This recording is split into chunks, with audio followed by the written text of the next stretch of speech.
Brought to you by NBC bearing, भारताची पहिली bearing उत्पादक। लातूर जिल्ह्यातल्या ज्या प्रमुख नद्या आहेत त्या नद्यांना पुराची स्थिती निर्माण झालेली आहे। मांजरा असेल, तेरणा असेल, तावरजा असेल किंवा मन्याड नदी असेल, ही दुथडी भरून वाहताना आपल्याला पाहायला मिळते आहे। अहमदपूर तालुक्यातल्या शेनकुड इथल्या आपण पुलावर आहोत। आपण जर पाहिलं तर या पुलाची स्थिती अत्यंत दयनीय झालेली आहे। अहमदपूरकडून शेनकुड मार्गे राणी सावरगाव आणि परभणीकडे जाणारी वाहतूक जी आहे ती गेल्या 3 दिवसांपासून पूर्णपणे ठप्प झालेली आहे। कारण शेनकुड गावाजवळचा जो पूल आहे तो पूर्णपणे पाण्यामध्ये वाहून गेलेला आहे। मन्याड नदीला पुराची स्थिती निर्माण झाल्यानंतर आज तिसरा दिवस आहे। तिसऱ्या दिवशी देखील आपण स्थिती पाहू शकतो, पूर्णपणे वाहतूक ठप्प आहे आणि पूल जो आहे तो वाहून गेलेला आहे। नवीन पुलाच्या उभारणीचं काम सुरू आहे, मात्र त्याचंही काही साहित्य जे आहे ते पूर्णपणे पुरामध्ये वाहून गेलेलं आहे। मन्याड नदीला साधारणतः 2 ते 3 दिवसांपासून पुराची स्थिती आहे।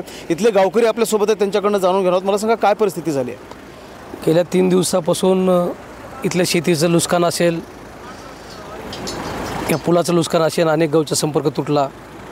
आता सध्याला PWDचे डिप्टी इंजिनियर आपल्याकडे आले, त्याचं म्हणणं आहे की आम्ही खालून सिमेंट कॉन्क्रीट करून देऊन बाकीच्या गावचा संपर्क तुटलेला लवकरात उद्यापर्यंत चालू करण्याचा त्याचा प्रयत्न आहे।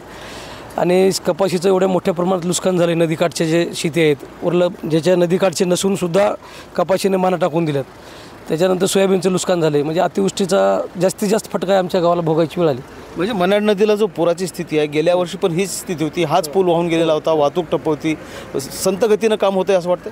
नाही, गेल्या वेळेस पूल दुसरा पर्यायी पूल पूर्वीचाच होता, यावेळेस त्यांनी पर्यायी पूल व्यवस्था केल्यामुळं थोडं जास्त नुकसान झालं। आणि जुना पूल असल्यामुळं त्याची हाईट थोडी जरा होती, त्याच्यामुळं थोडं एखादी दिवस पाण्याचा हे होतं। पण आज 3 दिवस झाले, पण 4था दिवस यायची वेळ आली, पण ते डिप्टी इंजिनियर साहेब वगैरे येऊन ते तुरंत करण्याच्या प्रयत्नात आहेत। आपण पाहू शकतो अशा पद्धतीनं अहमदपूरकडून शेनकुड मार्गे राणी सावरगाव आणि परभणीकडे जाणारा हा राज्य रस्ता आहे। पूर्णपणे मन्याड नदीच्या पुरामध्ये हा वाहून गेलेला पूल आहे आणि त्यामुळं वाहतूक जी आहे ते 3 दिवसांपेक्षा जास्त काळ ही वाहतूक जी आहे ती पूर्णपणे ठप्प झालेली आहे।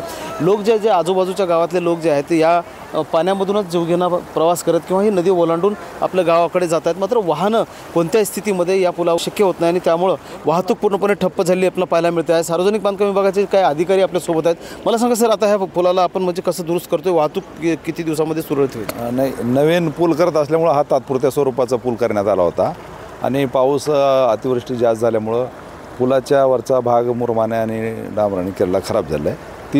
3 ते 4 दिवसात आम्ही पूर्ण करून वाहतूक सुरळीत करू। म्हणजे आता 3 दिवस आणि पुढचे 4 दिवस? हो, 4 दिवस लागतील। आता कसं आहे, जास्तच खराब झालेलं आहे, त्याच्यामुळं मुरमाने ह्याच्यावर कॉन्क्रीट करायचं आहे आणि ते सेट व्हायला थोडं वेळ लागतो, म्हणून चांगल्या पद्धतीनं करून घ्यायचा माझा प्रयत्न आहे।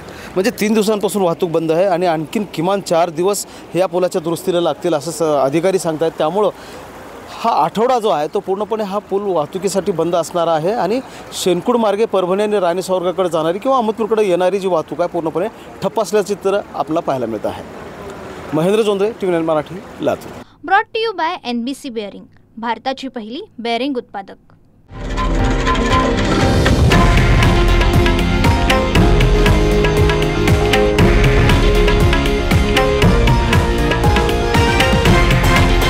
हे आहे देशातील नंबर 1 न्यूज नेटवर्क आणि आपण पाहत आहात TV9 मराठी, एकमेव।